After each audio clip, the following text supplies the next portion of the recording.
Welcome back to the High School Athlete Nutrition Podcast. I'm Stephanie here with Katie, and today we are talking hydration. And I don't know where you are, but it is getting so hot here in Virginia. It's actually supposed to be 99 next week for several days, and I don't know what we're going to do, but I'm talking to all of my athletes now about hydration and electrolytes. And so Katie and I thought this is a great time to talk about hydration. I don't know how you feel in Kentucky with your athletes, Katie, but it is hot here in Virginia. Yeah, same here. It went from what felt like mid 70s to now the 90s in a flash. Yeah. Crazy. And I think one thing I'm trying to stress is like why hydration is so important for athletes. And I don't think athletes realize that these small shifts in their hydration status, their electrolytes can significantly impact their game. Oh, yeah. And I think I always like to go back to the statistic around that just 2% of your body weight changes impacts your performance. That is Yeah. not a large percentage right there. Yeah. And like think about it this way, right? So if you are a 100-pound athlete, just to make math simple, if you lose 2% of your body weight or 2 pounds of water weight during practice, because no one's losing body fat or muscle during practice, losing water, just 2 pounds in water weight losses is actually really kind of, you could do that too easily. It could impact your performance, your concentration, your injury risk, your reaction time. And I've seen athletes when I'm doing some hydration testing where they're losing like 5, 6, 7 pounds during practice. And I'm like, whoa, you are way over the 2%. We have to lock down that hydration. I think with hydration too, and a lot of athletes, it can be a sport norm to not take drinks and fluids with them sometimes.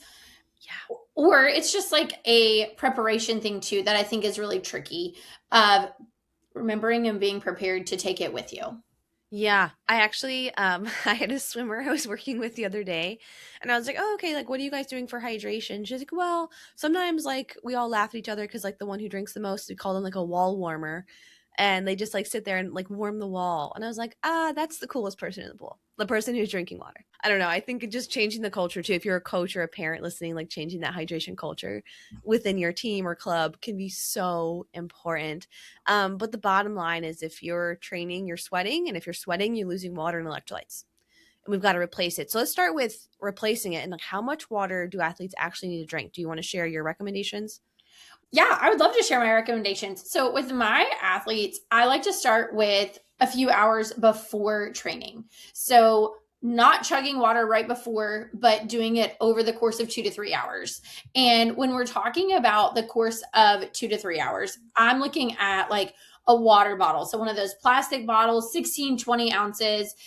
If you're someone who likes cold water, filling up a Stanley cup or your Awala to kind of encourage you to sip a little bit longer, but about 16 to 20 ounces. Then when you get close to training, I recommend like go ahead and switch to a Gatorade and start sipping on that. Get about 8 ounces of fluids in before you go into that practice. Yeah. So it sounds like your recommendation is just sip water all day. Yeah. Like just continually sip and not chug. And you hit the nail on the head. Like you don't want to be sloshy before practice. So that's why I like Katie's recommendation of at least that 2 to 3 hour window, getting some water in, because if you're chugging that 16 ounces in that 30 minutes before practice, you're going to feel terrible. Absolutely terrible. It's not going to be good. So I like that recommendation. What about during practice? Like especially athletes who only have a few minutes for water breaks, like what would you say they should do? I like the recommendation of 3 to 4 big gulps of fluids every time you get a water break. And I also typically am recommending my athletes to be taking a Gatorade or a Powerade with them for a beverage. So you're having a water and a Gatorade during your practice. I don't like the finishing flavor of Gatorade. Like, I don't want to go back running after that. It just, to me, I don't love it. So I will tell them, like, start with the Gatorade, and then the last gulp of water or the last gulp of liquid is water. So now Yeah. you're kind of getting a mixture of both. Yeah. I love that. I had a game last week on the turf and it was so hot. It was like in the 90s. It was so humid here. And I showed up with my bottle of electrolytes and my thing of water. And all my teammates who know I'm a dietitian were like, okay, Miss Hydrated. But I was like, listen, I'm just trying to set the example for y'all. But yeah, that's basically it. It's, you have to bring both, whether it's that pre-made sports drink, which is super convenient, or any of the powders if you want to put them in like a water bottle to keep it cold. That's great too. Yeah. I think that's important. The other thing with electrolytes that I want to hint at is making sure you're choosing the ones that have carbohydrates in them. Yeah. Avoiding the sugar free if possible.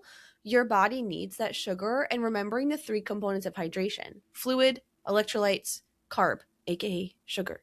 Your body needs those three things to move the fluid throughout your cells and your muscles to stay hydrated. So by choosing sugar free things, you're not maximizing hydration or energy for that matter.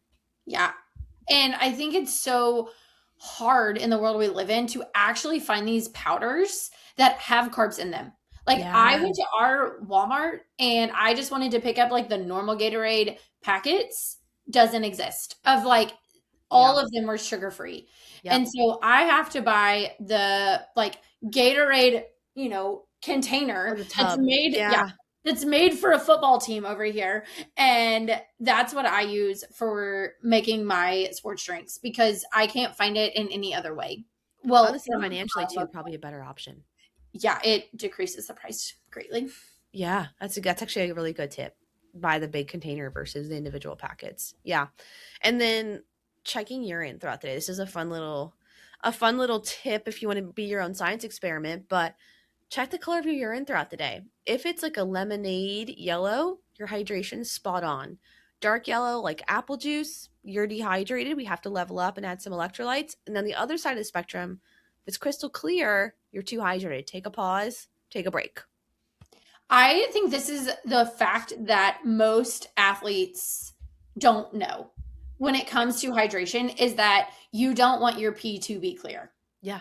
I like when I give my team talks at camps, that is the biggest thing that they learn, which always surprises me. But Yeah. I think from a coach's standpoint, coaches need to understand that telling our athletes their pee needs to be clear is not the appropriate piece of information.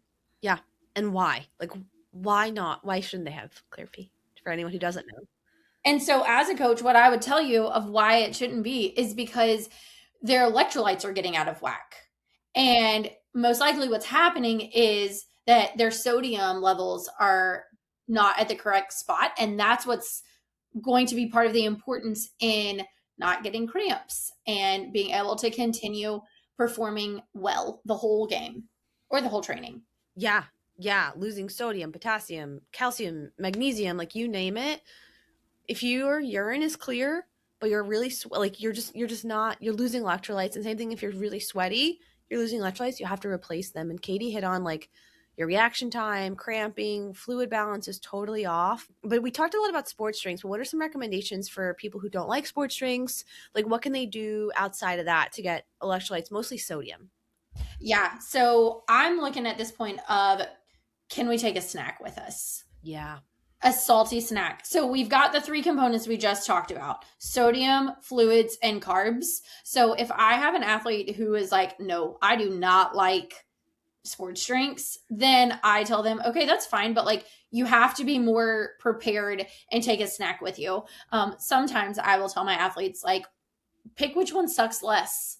Like if you are somebody who really doesn't like being prepared in that way of like having to remember Mhm. to take snacks with you, if drinking something you don't love sucks less than packing it, then that's our answer. Yeah, the path of least resistance. Just Mhm. follow that. Yeah, and the other thing too is like, are you an athlete who's able to eat during training?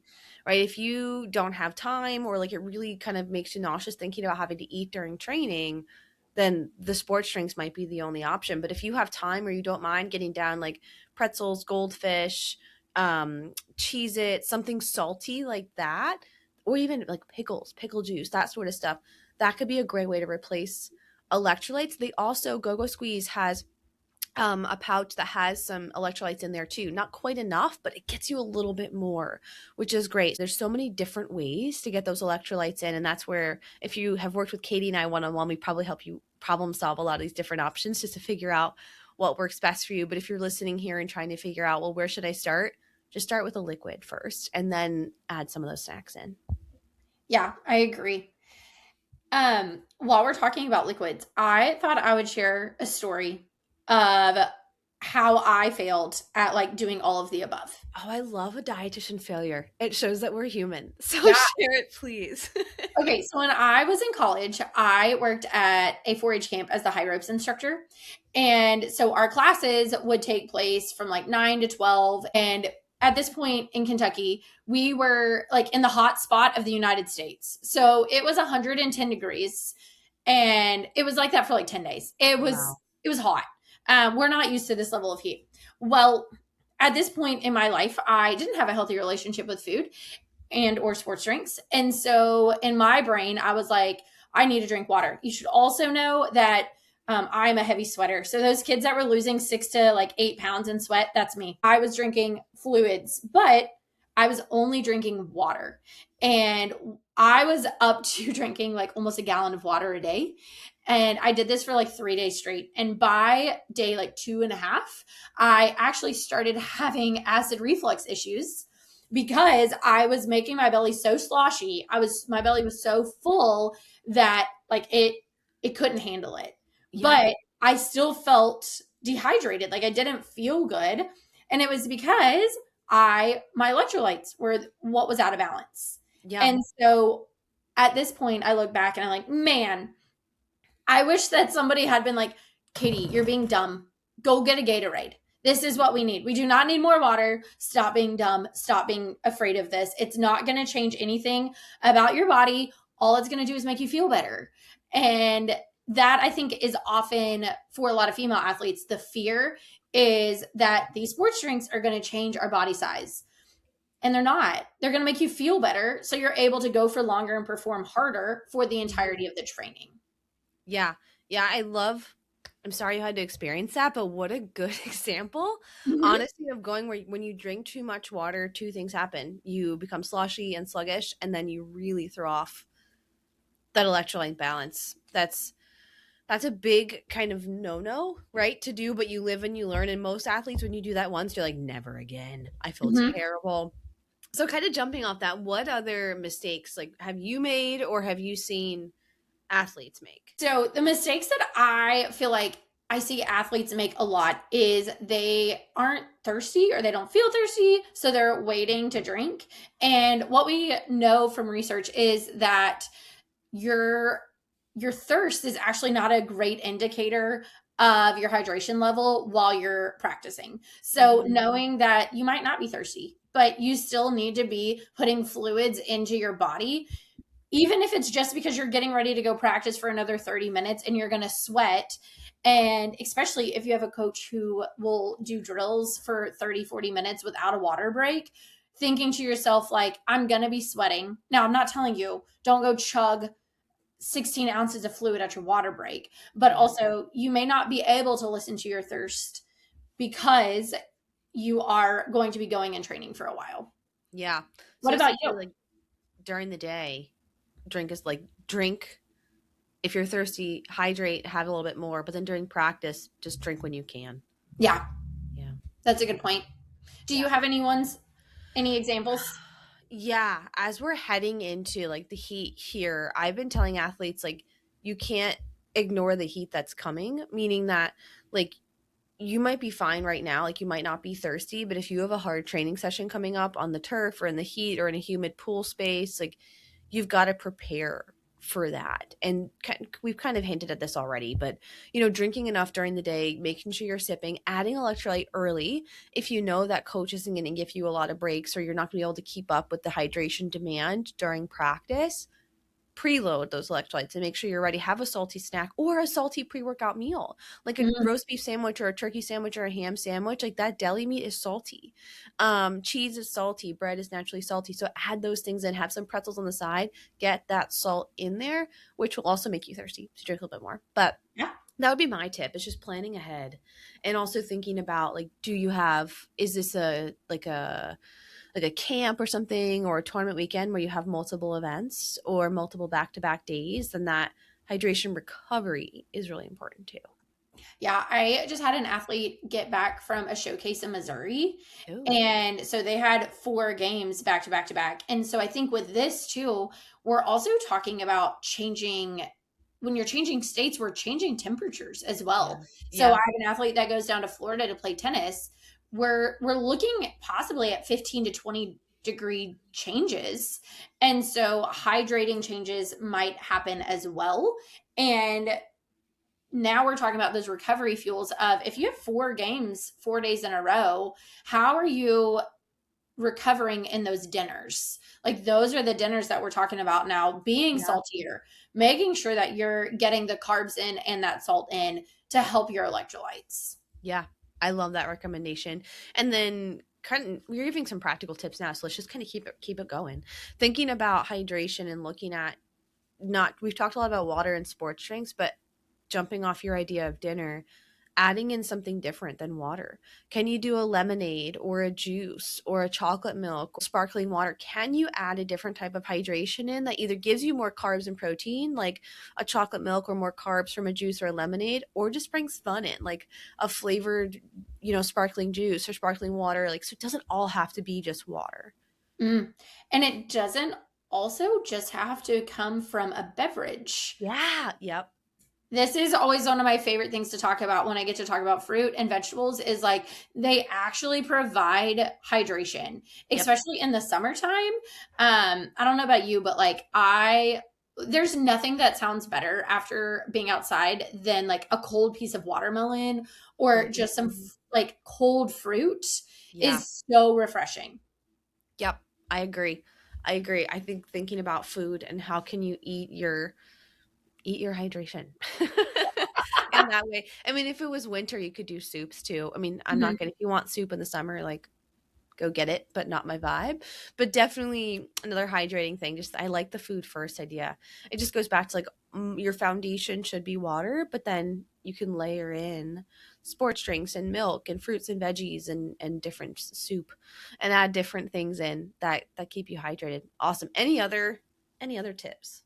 I had one more to go off with the fruit idea. Yeah. Yeah. That is one of my favorite go-tos is freezing fruit Oh and yeah. like just eating it frozen, right? So with frozen fruit, one of my favorite things is doing things like frozen berries, like frozen blueberries you can eat straight out of the bag, Yeah. or frozen watermelon, frozen green grapes taste like popsicles.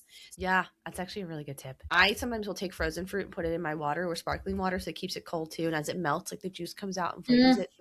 So many different things. And smoothies too. We did not talk oh about yeah. smoothies. Another hydrating thing. But yeah, great tips. And I think when it comes to hydration, it sounds like our main high things are like consistency, electrolyte balance, carbs, and then looking outside the box.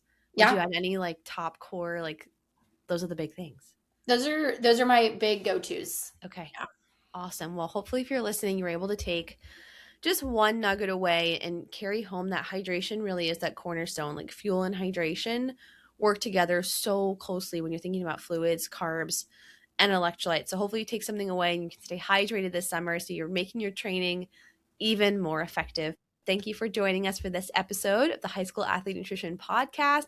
If you enjoyed the episode, please leave us 5 stars and hop onto our website. You can always give us feedback or request different topics. But until next time, athletes, happy fueling.